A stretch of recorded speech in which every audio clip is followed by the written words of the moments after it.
10 ans à la tête de la Côte d'Ivoire, 7 ans à la prison de la Cour pénale internationale. 3 ans après son retour dans son pays, après avoir été acquitté à La Haye, à bientôt 80 ans, il repart à la conquête du fauteuil présidentiel. Quelles sont les chances de celui que le président Nicolas Sarkozy promettait, selon Robert Bourgi, de vitrifier? Le président Laurent Koudou-Gbagbo est l'invité de Moments de vérité sur Infomédia. Bonjour, Monsieur le Président. Bonjour.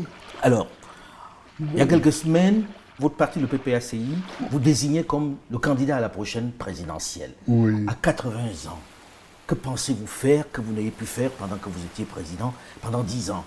À 80 ans, est-ce que vous avez encore la force de pouvoir vous lancer dans une telle bataille? On se bat. Moi, je me bats depuis que j'ai à peu près 18 ans.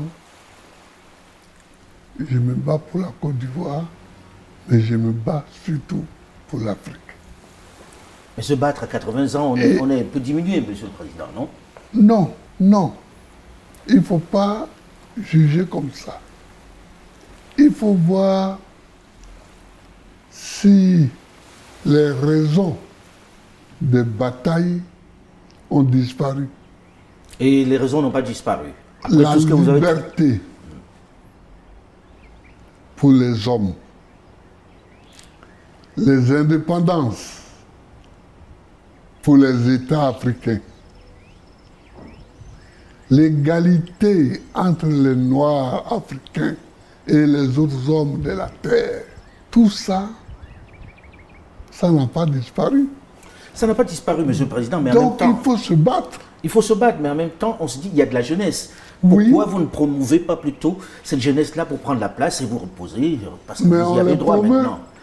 Mais pourquoi les promouvoir peut-il vouloir dire s'asseoir? Même l'acte de les promouvoir, ça fait partie du combat. Donc vous pensez que, Oui. à votre âge, vous devez être encore à la tête pour promouvoir ces jeunes-là, pour mener ce combat-là? Moi, je vais me battre jusqu'à la fin de ma vie. Je vais me battre parce que les combats des Nkrumah, des Lumumba, ce n'est pas achevé. Mais peut-être que les jeunes devraient prendre la relève. Monsieur le Président, vous avez été pendant 7 ans à la Cour pénale internationale comme prisonnier. Vous Oui. êtes resté encore quelques années en Belgique en attendant que vous soyez acquitté. Vous l'avez été. Vous êtes revenu au pays depuis 3 ans maintenant. Et vous êtes en train de vouloir à nouveau être candidat, mais pèse sur vous une condamnation de 20 ans qui ne vous permet pas d'être éligible. Comment vous allez faire pour être candidat lorsqu'on sait que vous avez ce coup près-là qui vous interdit d'être candidat? C'est tout ça la bataille. C'est tout ça la bataille. Mais pour faire court et expliquer, cette condamnation vient du fait qu'on m'accuse d'avoir braqué la BCEAO, c'est-à-dire la Banque centrale des États de l'Afrique de l'Ouest. Voyez-vous Gbagbo Laurent en train d'aller braquer une banque. Vous n'avez pas donné d'ordre d'aller braquer cette banque? Bon, donc c'est grotesque. C'est grotesque, mais c'est tout ça la bataille. C'est-à-dire que on ne recule devant rien pour nous contrer. Pour vous, c'est une cabale, Monsieur le Président? Mais dès qu'ils ont su que j'étais en train d'être acquitté à la CPI, ils ont montré quelque chose ici. Parce que pour eux, ils m'avaient envoyé à la CPI, c'était ad vitam aeternam. Or, voici que je m'apprêtais à revenir. Donc, ils ont monté une petite cabale. Pour vous, c'est une cabale, il n'y a rien à vous reprocher sur ce braquage-là de la BCEAO? Mais il Vous n'y ne a vous pas- reprochez rien? Il n'y a jamais eu de braquage. Quand j'étais président, on a voulu, comme on le fait aujourd'hui pour les États de l'AES, on a voulu faire en sorte que à l'intérieur du pays, la population se révolte contre moi. On a coupé le robinet. Voilà. Donc, on a voulu m'empêcher de payer les salaires. Un matin, j'allais au conseil des ministres et j'apprends par la radio qu'un certain nombre de banques ont fermé et que tous les dirigeants sont partis hors du pays et c'était la fin du mois. Donc les salaires étaient déjà positionnés. Donc il ne fallait pas que les banques ouvrent. Donc j'ai décidé, arrivé au Conseil des ministres, de nationaliser ces banques-là et d'y affecter illico presto des Ivoiriens qui ont procédé au paiement des salaires. C'est ça le braquage? C'était le braquage, ça. Donc on ne vous accuse pas de vous être enrichi avec ça, non. C'est d'avoir payé les salaires. Voilà. Et donc, on a payé tous les salaires. Et quand on a vu que le braquage ne prenait pas avec moi, c'est là qu'on a décidé de me vitrifier. On va parler de la vitrification. Voilà. Monsieur le Président, Oui. pour vous, qui fait cette cabale? Qui organise tout ça? Oh,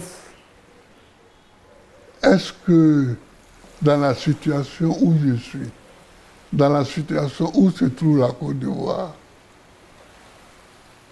il est important, est-ce qu'il est important de citer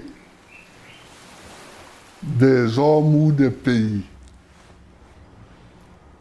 C'est pas la peine.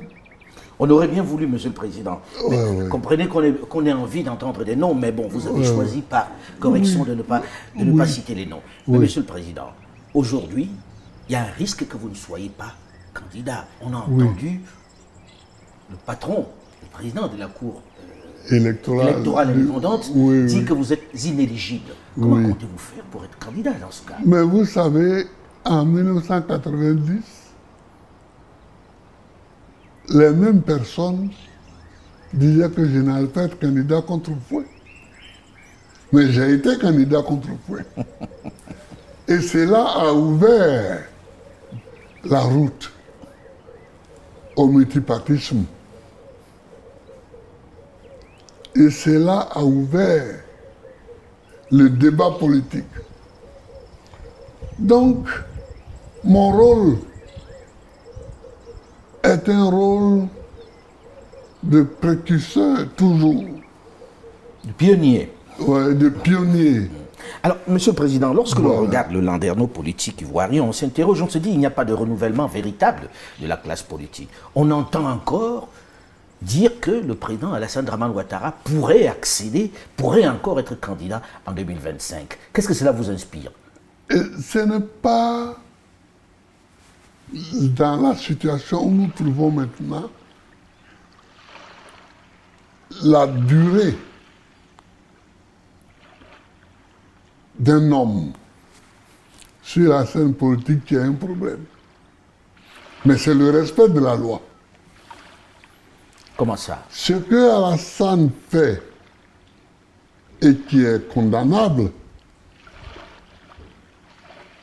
ce n'est pas qu'il soit candidat, mais qu'il soit candidat pour un 4e mandat. Alors que la Constitution dit de façon claire et nette qu'aucun individu ne peut être président pour plus de 2 mandats. Pour vous, il est dans l'illégalité. Mais total. Et c'est ça.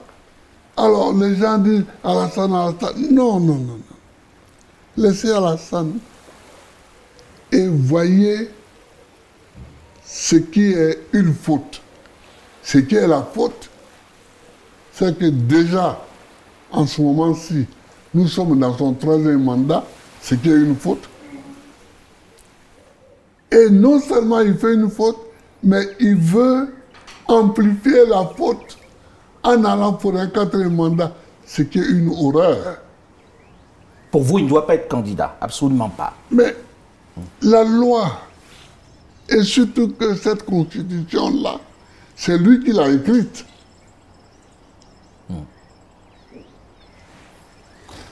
Donc vous vous opposeriez s'il venait à être candidat pour un quatrième mandat? Mais je suis contre le fait qu'on piétine la loi. Alors, Monsieur le Président, on sait que vous entreprenez une démarche pour que les partis de gauche, les partis de l'opposition puissent se retrouver, puissent avoir un seul candidat. Mais on a le sentiment que ça cuine un peu, que vous avez beaucoup de mal. Pourquoi est-ce qu'on n'y arrive pas à faire que les partis de gauche se mettent ensemble?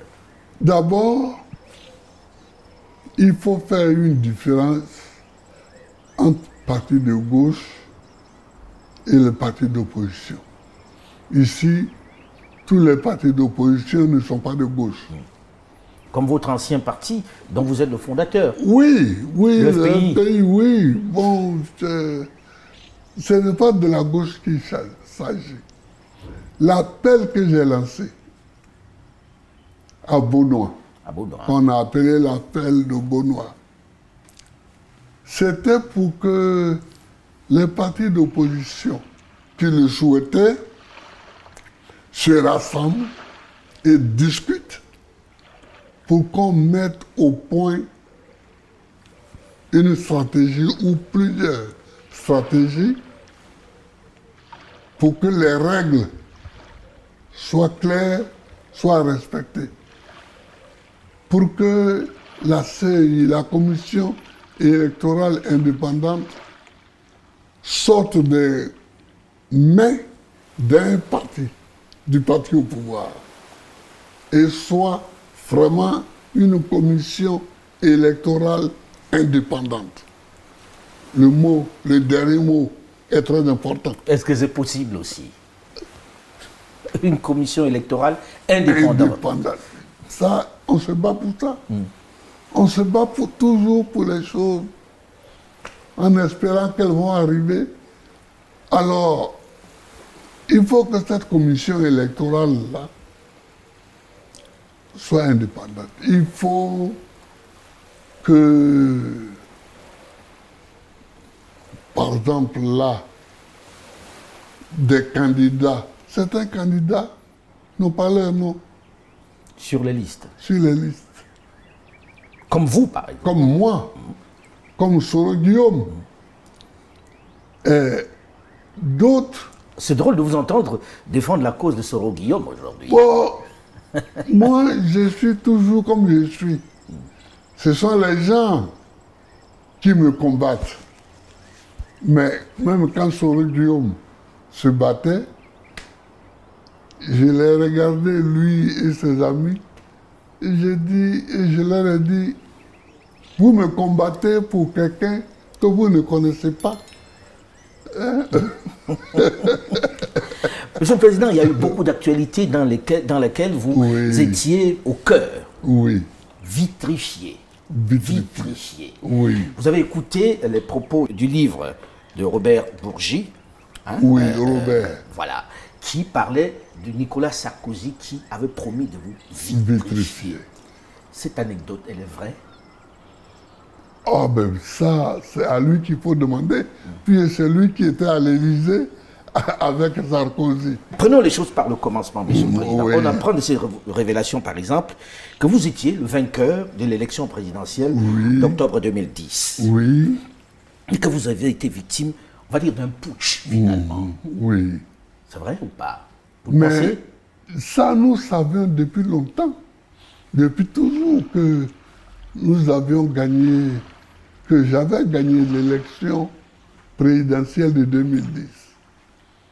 Mais le problème, c'est que le gouvernement français dirigé à l'époque par Nicolas Sarkozy ne voulait pas du tout me voir. D'où venait cette inimitié entre vous et Nicolas Sarkozy? Je n'en sais rien. D'abord, c'est un ami de Ouattara.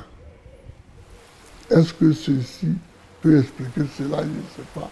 Mais c'est un ami de Ouattara. Mais ensuite, on ne m'attendait pas hein, à la présidence de la République. Du côté de Paris, on ne m'attendait pas à la présidence de la République. Monsieur le Président, Robert Bourgi, dans le livre, dit qu'il vous appelle. Oui. Il vous transmet le message de Nicolas Sarkozy qui vous dit d'abandonner. Oui. Et on vous promet beaucoup d'argent, bref, il cite un certain nombre d'avantages dont vous deviez bénéficier. Oui. C'est vrai ou pas? Il vous a vraiment téléphoné dans ce sens-là? Il m'a téléphoné dans ce sens-là. Et vous l'avez envoyé balader? Ah oui, ça, plus vigoureusement qu'il l'a dit. Ah oui? Mais en fait... Dites-nous, Monsieur le Président, vous avez raccroché au nez? Ah oui, bien sûr. Bien sûr. Parce que il y a des choses avec lesquelles je ne peux pas jouer. La liberté de mon pays, l'indépendance de mon pays, c'est mon pays, la Côte d'Ivoire, qui est aux élections. Et la Côte d'Ivoire se donne le président qu'il veut. Moi, je n'entends pas à ce que quelqu'un qui, parce qu'il a assis à l'Élysée, puisse désigner un chef d'État en Côte d'Ivoire. Je ne peux pas accepter ça. Alors, vous l'envoyez balader et on va vous vitrifier.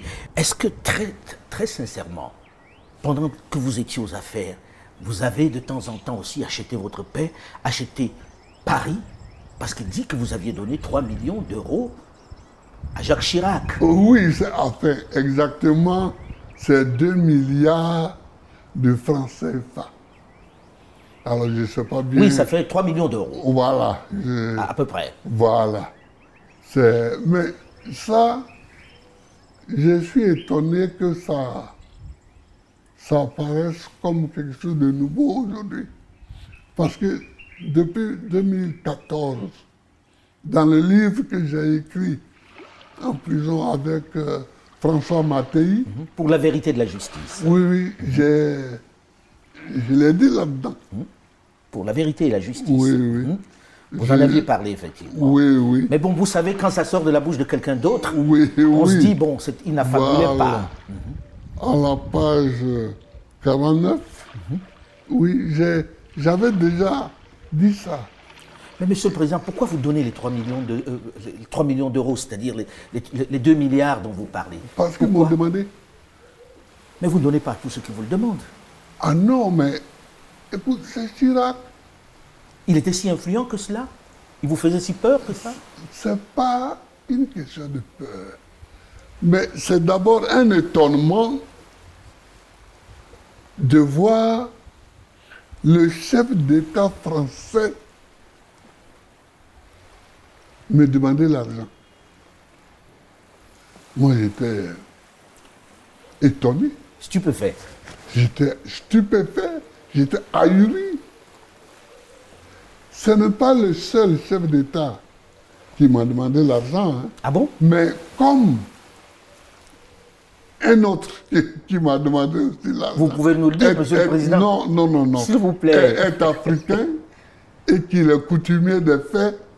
Bon, je n'ai pas... je lui ai donné l'argent sans... Vous ne direz pas qui c'est? Non, je ne dirai pas qui c'est. Après, hors micro, je peux vous souffler son nom dans le creux de l'oreille. mais c'est étonnant quand même. Alors, vous donnez en liquide ou bien? Robert Bourgi transporte des valises comme c'était dit? Ah ben oui. Ah oui. Ah ben oui. Il traverse les frontières avec les 2 milliards. Waouh. Mais après ça, ils vous ont fait ce qu'ils ont fait, Monsieur le Président. Vous ne leur avez jamais parlé? Non, mais... Et Chirac, au moment où il reçoit l'argent, il m'appelle, Laurent, je ne suis pas un ingrat. Ah, il vous a dit ça? C'est amusant, non? Ah oui, on ne peut pas être plus ingrat. Laurent, je ne suis pas un ingrat. Je saurai m'en souvenir. Je saurai m'en souvenir. Et puis après, derrière mon dos, lui, la France le Burkina Faso monte une rébellion qui vient m'attaquer. En termes d'ingratitude... On fait difficilement mieux. Voilà. On fait difficilement mieux, ça je vous le concède. Monsieur le Président, quand on écoute tout ceci, on a envie de dire, est-ce que ça ne remet pas en cause la légitimité même du président Alassane Dramane Ouattara? Parce que là, quand on écoute ça, on se dit, la France lui a donné le pouvoir, puisqu'on dit qu'il n'a pas gagné les élections présidentielles. Mais moi, il y a longtemps que je l'ai dit, il y a longtemps que je l'ai dit, je leur ai même proposé en 2011 de venir recompter les bulletins de vote. Et ils allaient voir la nature de certains bulletins de vote. À Bouaké, par exemple, qui était la capitale de la rébellion, les gens ont décidé de donner 100 000 voix de plus à Ouattara. Ces gens, vous les connaissez? Est-ce que vous avez eu des éléments palpables? Bien sûr. Et j'ai donné des documents à Roland Dumas et à l'autre avocat, la célèbre. Vergès? Et Vergès. Maître Vergès. Oui, qui était venu me voir quand j'étais enfermé à Korogo. Ils sont partis avec des documents. Et bon, maintenant les deux sont décédés, mais ils en ont parlé sur les chaînes de télévision, des télévisions françaises. Mais en fait, votre sort était scellé. Ah ben bien sûr. C'est-à-dire, je pense que les Français se sont dit surpris par mon arrivée en 2000 au pouvoir. Donc, ils ne voulaient plus être surpris. Ils ne voulaient plus être surpris, ils ont géré ça à leur manière. Voilà. Alors, vous allez vous retrouver en prison à Korogo, puis ensuite à La Haye. À La Haye. Pendant 7 ans. Oui. Monsieur le Président, en tout... Presque 1 an à Korogo, 8 mois ou 9 mois. Et puis 7 ans à La Haye. À La Haye. Et puis après 2 ans... En Belgique. En Belgique. Monsieur le Président, on vient là. Le bureau de la Cour pénale internationale en Côte d'Ivoire a annoncé fermer ce bureau-là. Cela veut dire qu'on a soldé la question de la crise post-électorale de 2010. Finalement, si on fait un bilan, on a plutôt l'impression que vous étiez le seul. Avec quelques-uns qui étaient à La Haye. Merci pour cette question, parce que elle me tracasse. Je ne sais pas comment prendre le problème. Quelquefois, j'ai envie d'appeler le procureur de la CPI. Et puis, quelquefois, j'ai dit non. C'est-à-dire que... Très concrètement, vous avez le sentiment que c'était juste pour vous, alors? C'est-à-dire, si on veut chercher l'auteur ou les auteurs des massacres qui ont eu lieu en Côte d'Ivoire, nous ne sommes pas encore au courant des résultats des investigations.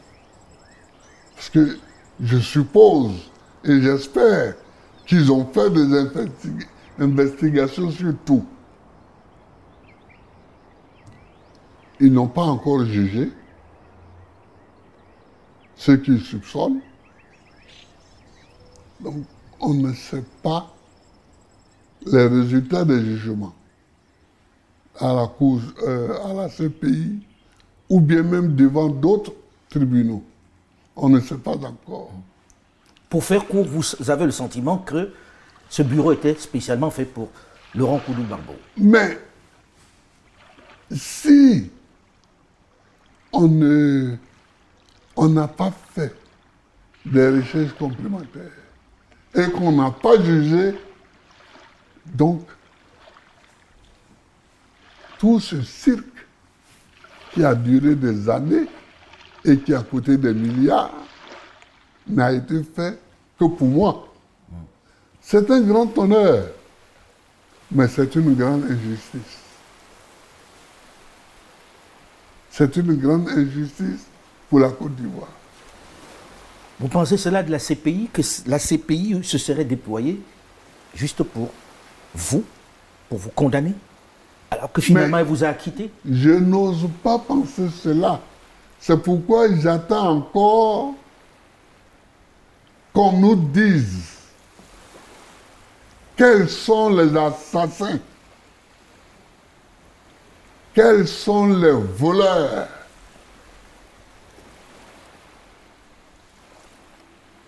dans des événements de la crise post-électorale. J'attends encore. Oui, surtout qu'ici encore, Monsieur le Président. J'attends encore qu'on nous le dise. Ici encore, Monsieur le Président, dans l'affaire de la BCEAO, finalement, c'est vous qui êtes condamné. Oui, mais j'attends encore parce que... Qui est-ce qu'on a condamné avec vous dans l'histoire de la BCEAO? Alors, dans l'histoire de la BCEAO, c'est cocasse. Quelquefois, quand on le regarde sous un certain angle, c'est révoltant. D'autres fois, quand on regarde sous un autre angle, mais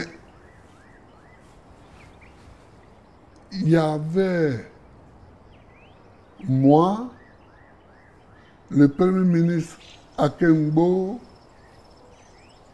le ministre de l'économie et des finances Dalo Désiré et le ministre délégué au budget Katina Koné.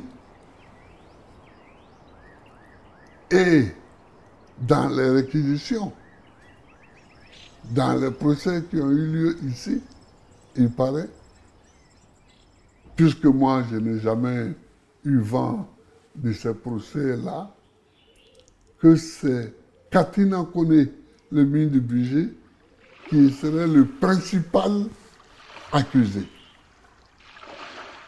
Bon, tout le monde a pris 20 ans de prison. Bon, 20 ans, écoutez la chanson de Tikenja, 20 ans, 20 ans, 20 ans. Et vous comprendrez qu'il y a eu des moments où ici on distribuait 20 ans à tout le monde. À tout le monde. Mais c'est qu'après, les autres, y compris le principal accusé, sont amnistiés. Et vous?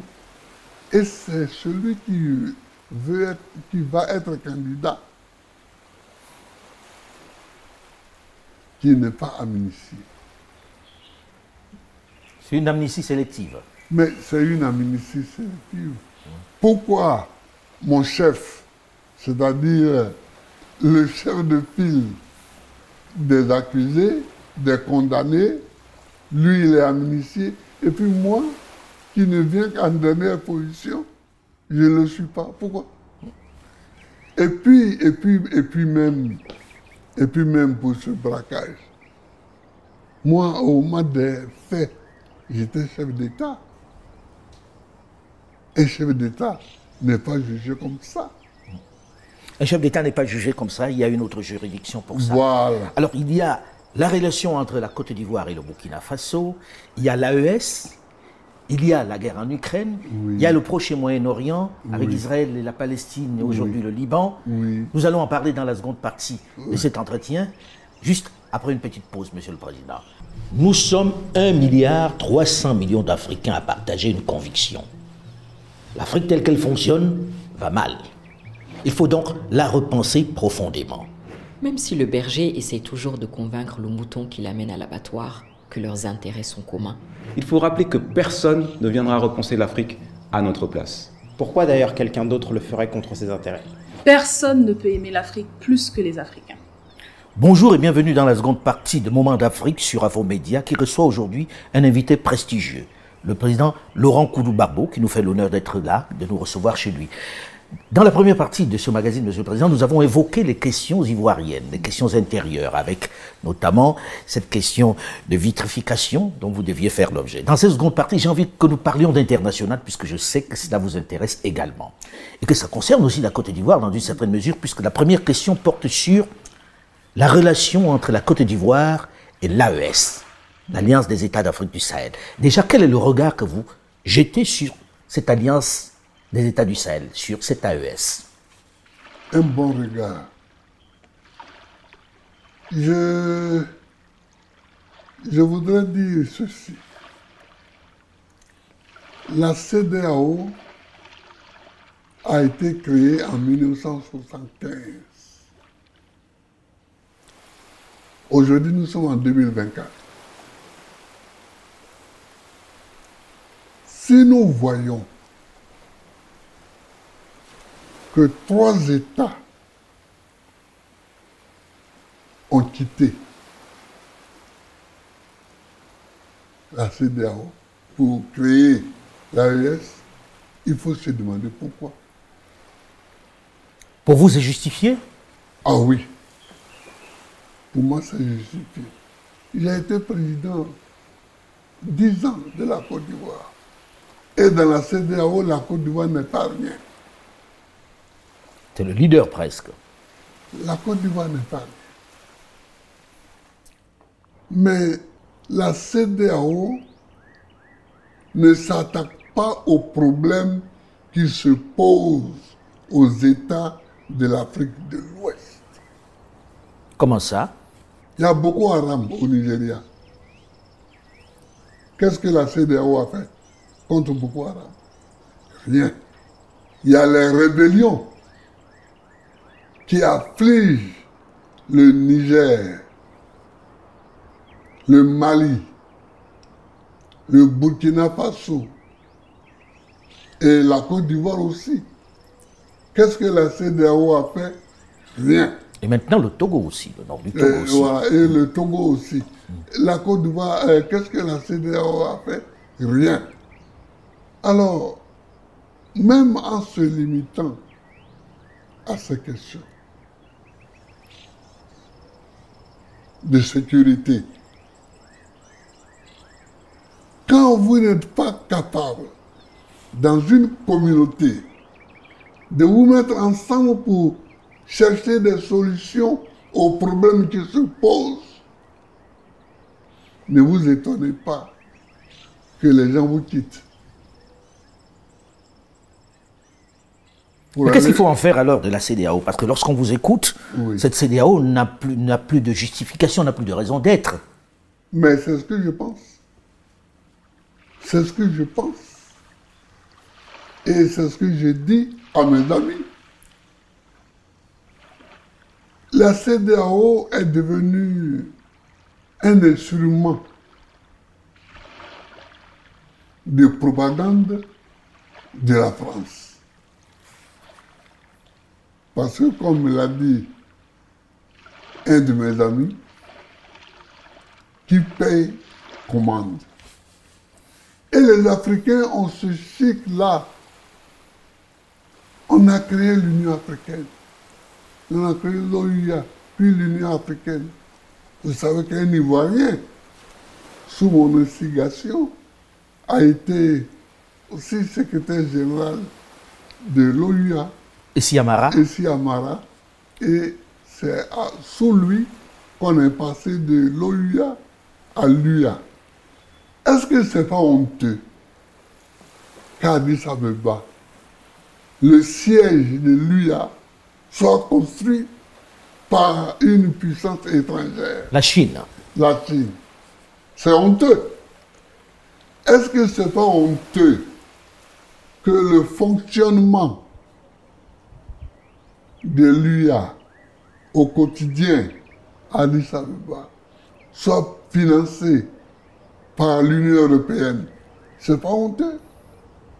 C'est honteux. Mais quelle indépendance voulez-vous défendre quand vous vous mettez dans de telles situations? Pour vous, il faut dissoudre tout cela. Pour moi, les Africains ont le choix entre deux voies. Se ressaisir et financer eux-mêmes leurs organisations, dont la CEDEAO, ou bien alors les dissoudre. Lorsqu'on vous entend, Monsieur le Président, vous, que l'on présente comme un démocrate, je pense que c'est ce à quoi vous pensez, quand on vous entend défendre l'AES, que l'on présente comme une association d'États putschistes, on se dit, expliquez-nous, pourquoi ce serait bien aujourd'hui l'AES? Merci pour cette question. Parce que cette question elle-même est le problème. On présente l'AES comme un conglomérat de putschistes.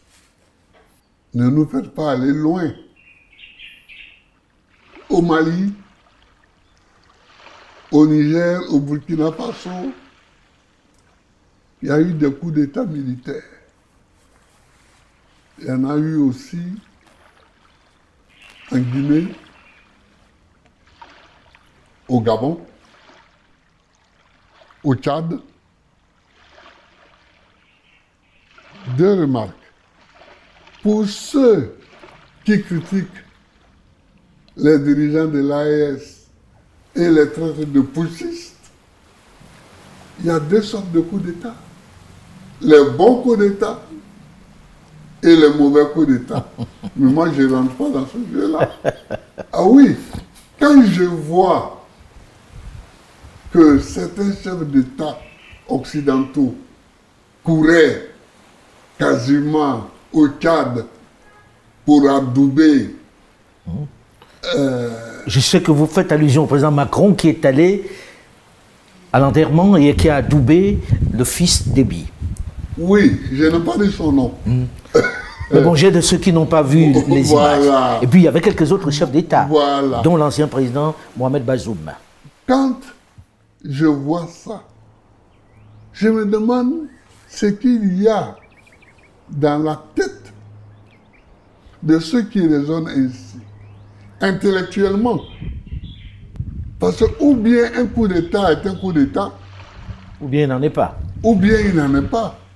Mais ça, c'est la première catégorie de gens qui... La deuxième catégorie, c'est qu'il y a des coups d'État civils. Il y a des coups d'État civils qui n'utilisent pas les armes. Quand votre constitution vous donne 2 mandats, vous permet de faire 2 mandats, et que vous en faites 3, 4, 5, 6, 7, n'est-ce pas des coups d'État? Ce sont des coups d'État. On dit coups d'État, c'est-à-dire des procédés brutaux par lesquels vous exercez le pouvoir contrairement au texte de loi, au texte constitutionnel. C'est ça, la définition d'un coup d'État. Alors, l'Afrique est pleine de coups d'État. L'Afrique est pleine de faiseurs de coups d'État. Donc l'AES ne fait pas exception ou n'est pas particulier. L'AES n'est pas... moi, je n'ai pas fait de coup d'État pour arriver au pouvoir, mais j'ai travaillé avec des gens comme Lansana Conté. J'ai travaillé avec beaucoup de chefs d'État issus de l'armée. Pour vous, ce n'est pas rédhibitoire que ces gens soient issus de l'armée et qu'ils aient fait un putsch. Monsieur le Président, aujourd'hui, très concrètement, on sait qu'entre la Côte d'Ivoire et les États de l'AES, il y a une vraie tension. La relation n'est pas bonne du tout, c'est le moins que l'on puisse dire. Oui. Imaginons que vous soyez aux affaires aujourd'hui. La relation va s'améliorer. Vous rétablissez les relations avec l'AES? Oui, parce que je vais la considérer comme des États, tout simplement. Comme des États qui ont leurs dirigeants, qui sont arrivés au pouvoir par leurs moyens. Mais enfin, je ne peux pas recevoir le président gabonais. Olingi Nguema? Oui, Nguema, ici. Et puis, rejeter Ibrahim Traoré. Ou Assimi Goïta. Assimi Goïta. Ou bien Tchani. Tchani. Monsieur le Président, Oui. ok, vous êtes, on imagine, hein, c'est un scénario, vous Oui. êtes aux affaires, vous rétablissez les relations avec eux. Oui. Est-ce que vous pensez que cet AES doit s'étendre à d'autres États voisins? Vous pensez que c'est plus viable en remplacement des autres institutions, des autres États qui sont dans la région et qui, d'après vous, sont tenus par d'autres? Mais ça dépend, justement, tenu par qui et pour faire quoi. Voilà les deux questions. Moi, je pense qu'il faut régler le problème monétaire. Le CFA? Oui, le problème monétaire. Et trouver donc une raison valable pour s'associer. S'associer sur la base d'un projet économique, hein, D'un projet monétaire, monétaire. clairement. Parce que ce n'est pas la peine d'aller à la CEDEAO pour avoir encore 4, 5, 6 monnaies, 7 monnaies. Ce n'est pas la peine. Vous comprenez? Il est temps, aujourd'hui, depuis 1960, que l'Afrique règle ses problèmes monétaires. Son problème monétaire. Elle le réglera ou bien pour le continent tout entier. Bon, mais je suis un peu sceptique. Mais les blocs de pays, Peuvent se mettre les ensemble pour voilà. associations qui se créent comme ça, comme la CEDEAO, comme les associations de l'Afrique australe, peuvent s'agglutiner autour d'une D'une monnaie. monnaie. Parce qu'ici, en Afrique de l'Ouest, on commerce. Tous les États de l'Afrique de l'Ouest commercent. En Afrique du Nord, ils commercent. Voilà. Alors, Donc, Monsieur le Président, voilà. on a compris qu'il faudrait qu'il y ait des grands blocs qui se réunissent autour d'une monnaie et pour pouvoir commercer, Voilà. et ça va faciliter les choses. Alors, lorsque l'on parle de ça, on parle d'actualité internationale, on ne peut pas ne pas parler de la guerre en Ukraine. Oui. La guerre en Ukraine qui, finalement, s'invite aussi en Afrique, puisqu'on a vu l'Ukraine aider une partie de la rébellion Oui. au Mali, Oui. hein, parce qu'il disait combattre les Russes qui sont sur place. Oui. Quel est le regard que vous avez sur cette guerre en Ukraine, Monsieur le Président? Êtes-vous de ceux qui pensent qu'il faut être derrière l'Ukraine, comme le demandent les grandes puissances, ou bien que dans tout ça, il y a encore une injustice? Si il y a une injustice, moi je pense, quand je vois la guerre d'Ukraine, je pense en 62 à ce qui s'est passé à Cuba. La baie des cochons, crise de la baie des cochons. En 62, l'Union soviétique de Khrouchtchev a installé des missiles à Cuba. John Kennedy a menacé de déclencher la Troisième Guerre mondiale si jamais ces missiles n'étaient pas Évacués. évacués.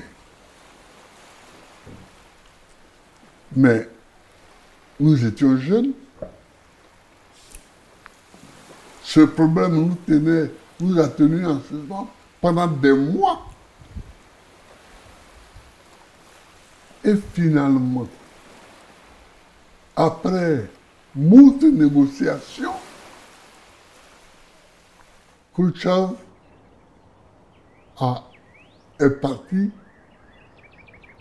avec ses fusées. Les fusées ont quitté Cuba et la paix est revenue. Alors je suis étonné que les Américains n'ont pas la mémoire de ce fait. Et qu'ils veulent étendre les pouvoirs de l'OTAN jusqu'en Ukraine, c'est-à-dire à quelques kilomètres de Moscou. Et ils s'étonnent que Moscou réagisse. Mais, chers frères,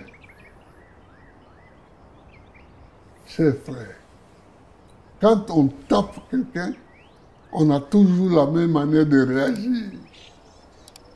Vous comprenez? Pour vous, c'est légitime là? Moscou réagit aujourd'hui comme Washington a réagi hier en 62. Voilà. Pour ceux qui n'ont pas de mémoire. Et voilà pour ceux qui n'ont pas de capacité de se souvenir. Alors ça amène à ce débat qui veut que, d'un coup, lorsque vous êtes dans la posture que vous avez adoptée, c'est-à-dire dire que ça peut se justifier la réaction de Moscou, on vous traite tout de suite de quelqu'un de récupéré par la Russie. Et c'est ce qu'on reproche au Mali, c'est ce qu'on reproche au Burkina Faso, c'est ce qu'on reproche au Niger. Pensez-vous que ces États sont entrés dans la guerre froide à nouveau et sont des satellites de Moscou sur le continent? Mais de toutes les façons, si on les traite de la sorte, qu'est-ce que ça peut faire? Ça n'a rien à voir. Ça ne fait ni chaud ni froid. Oui, moi si on me dit que je suis récupéré par Moscou, mais vraiment ça me dit rien. Mais et alors rien. Et alors rien. Parce que qui me juge? Qui me juge? Vous n'en avez rien à faire de la réaction des pays occidentaux? Non. C'est-à-dire que il ne faut pas que les Africains se laissent intimider par les jugements de ceux qui veulent couvrir leur basse manœuvre. Voilà. Le monde est secoué de part en part par des conflits, comme vous voyez. En dehors de l'Ukraine, aujourd'hui, les conflits se sont déplacés au Proche et Moyen-Orient. Israël, à Gaza, Israël en Palestine, Israël aujourd'hui au Liban, avec l'Iran qui réagit. On est en train d'assister à un embrasement. Quel est le regard que vous avez sur cette guerre, d'abord en Israël aujourd'hui, contre la Palestine? Vous savez, je suis triste. Je suis triste parce que je suis chrétien. Je suis chrétien catholique. Vous avez changé alors. À un moment donné, vous n'étiez plus catholique. Oui, à un moment donné, j'ai été évangélique, mais maintenant je suis revenu au catholicisme. Et donc, étant chrétien, ma référence, c'est la Bible. Voilà. Donc, je vois l'abus que certains font de la Bible. Voilà, Israël, c'est le peuple élu. Donc. Ok. J'ai toutes ces références aussi. Hein. Voilà. Mais le problème n'est pas Israël. Pour moi. Le problème, c'est l'ONU. Comment ça? À la fin de la guerre, l'ONU a pris acte du massacre des Juifs par les Allemands. C'est-à-dire, le massacre était même au temps d'Hitler, élevé en doctrine nationale. Et ils ont voulu régler cette question. Et c'était bien.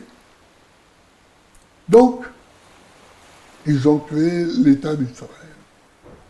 Or, les Juifs sont partis d'Israël, les derniers sont partis d'Israël en 135 de notre ère. Ils reviennent en 1948. Presque 2000 ans. Presque 2000 ans. Mais il y a des gens qui sont là. Il y a des gens qui sont là. D'abord parce que tout le monde n'était pas parti.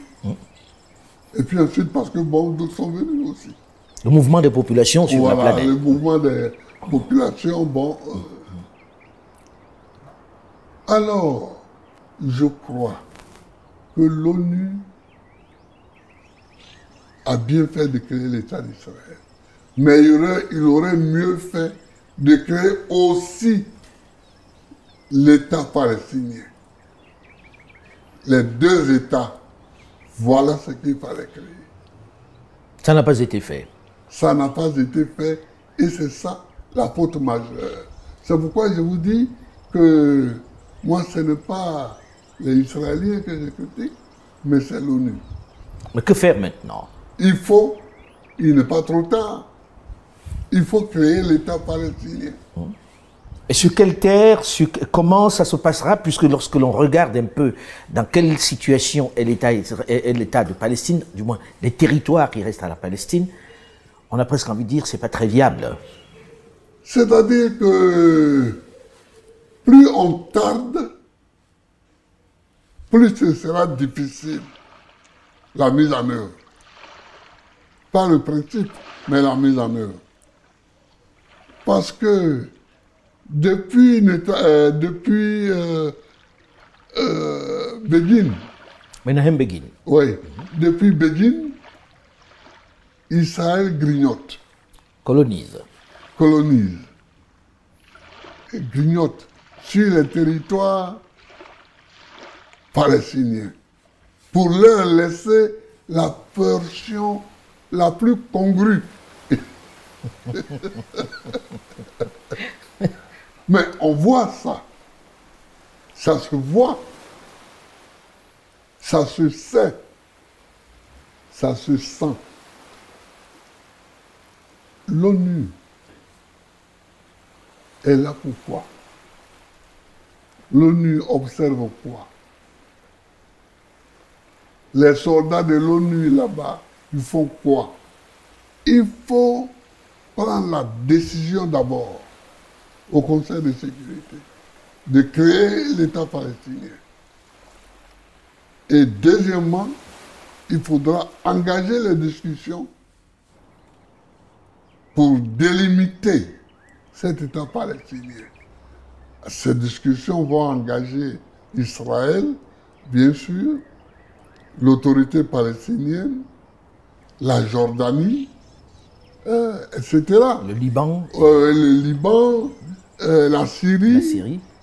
Tout ça, ils vont être partie prenante de cette discussion. Mais pensez-vous très très honnêtement qu'aujourd'hui ça puisse être faisable lorsque l'on sait le soutien dont bénéficie l'État d'Israël de la part des États-Unis par exemple, et de l'hostilité dont cet État est victime aussi de la part de l'Iran et d'autres voisins? J'écoute, j'entends quelques responsables américains dire qu'il faut créer un État palestinien. Ce n'est pas du bout des lèvres? Hein? Ce n'est pas du bout des lèvres?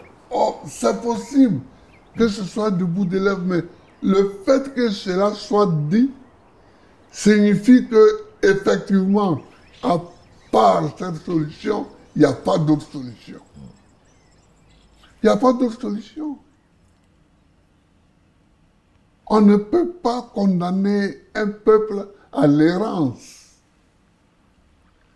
C'est ce qu'on a fait en 135 en condamnant les Juifs à À l'errance. l'errance. Et c'est ça qui a mené tous les drames que les Juifs ont subis Au fil des siècles. au cours des siècles, jusqu'au XXe siècle, arrivé au summum avec l'Allemagne hitlérienne. Donc il faut éviter cela. Il faut éviter cela. Monsieur le Président, j'ai envie que nous évoquions aussi, puisque vous parlez de l'ONU, vous avez parlé de la CEDEAO tout à l'heure, vous avez parlé de l'Union africaine, la francophonie. Le rôle de la francophonie, on vient d'assister au sommet de la francophonie il y a quelques semaines, où on parlait de la paix, de la démocratie. Croyez-vous en elle? Comment peut-elle impacter? Quel est le rôle qui doit être le sien? Moi, la francophonie, je n'ai jamais bien compris ce qu'elle fait. J'ai été président 10 ans, je n'ai jamais été à aucune réunion de la francophonie. J'avais nommé un de mes conseillers qui allait Mais pourquoi vous n'y alliez pas? Mais parce que ça me semblait sans effet. Sans effet. Ils ont fait la réunion il n'y a pas longtemps. Quelles sont les conclusions? Quelles sont les conclusions? Vous comprenez?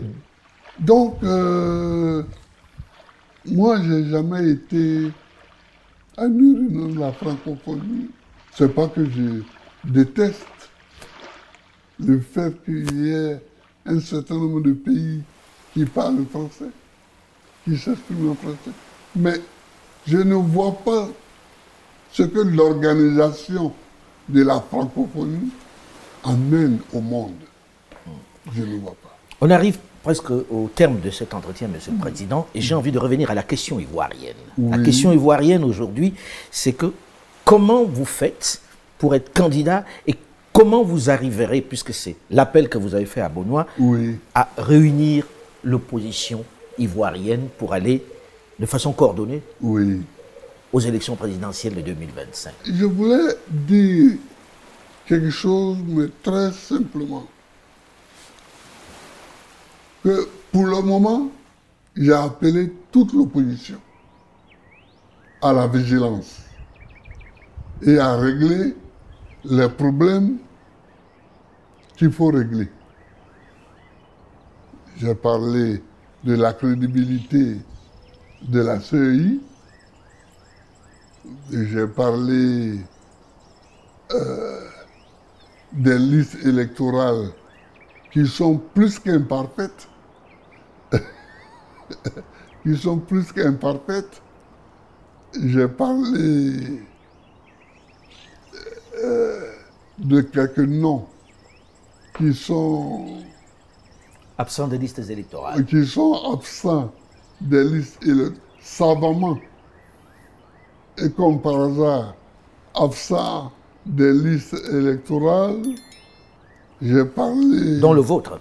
Dans le mien, j'ai parlé de quelques découpages électoraux qui ne répondent pas à des critères scientifiques, etc. C'est autour de cela que vous voulez réunir les gens, pas autour d'une candidature? Non, c'est d'abord autour de ça. D'abord. Maintenant, ceux qui se sentent une affinité forte et particulière peuvent se réunir pour dégager un candidat. Mais tel que je connais les Ivoiriens, ils vont tous vouloir aller aux élections. Bon, mais c'est-à-dire que pour le moment, ce n'est pas... Mais s'ils vont tous aux élections, ça ne fait pas votre affaire, dont celle du PPA-CI, votre parti. Oui, mais au deuxième tour, il n'y aura que 2 candidats.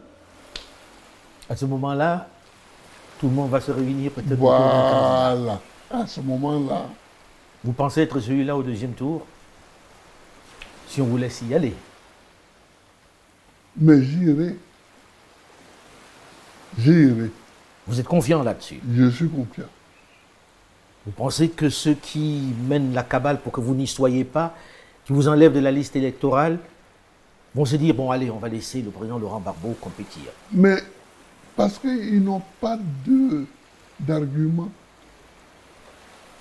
Ils n'ont pas de raison. Et les 20 ans? Les 20 ans de condamnation? Oui, pour avoir braqué une banque. Mais c'est ça. C'est 20 ans. Mais 20 ans, condamné à 20 ans pour avoir braqué une banque. Personne, mais un président les braqueur. mots français ont un sens. Braquer une banque, ça veut dire quelque chose en français. Or, cela n'est pas. Cela n'a pas été. Donc pour vous, vous faites appel au bon sens ou bien à la gentillesse du président ou à... C'est pas sa gentillesse.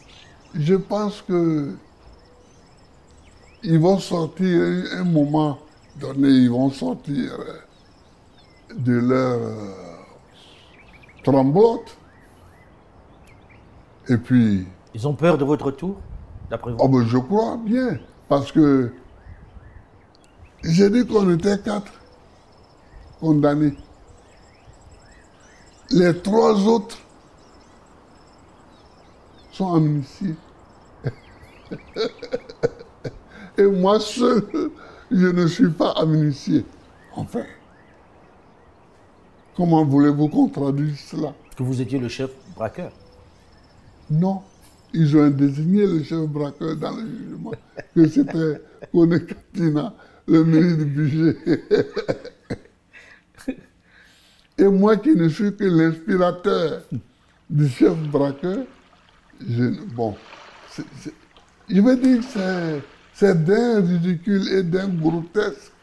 En tout cas, merci, Monsieur le Président, de nous avoir reçus. Merci. Merci de nous avoir accordé cet entretien. Merci. Cet entretien est à présent terminé. Restez à suivre les programmes de Info Média. À très vite.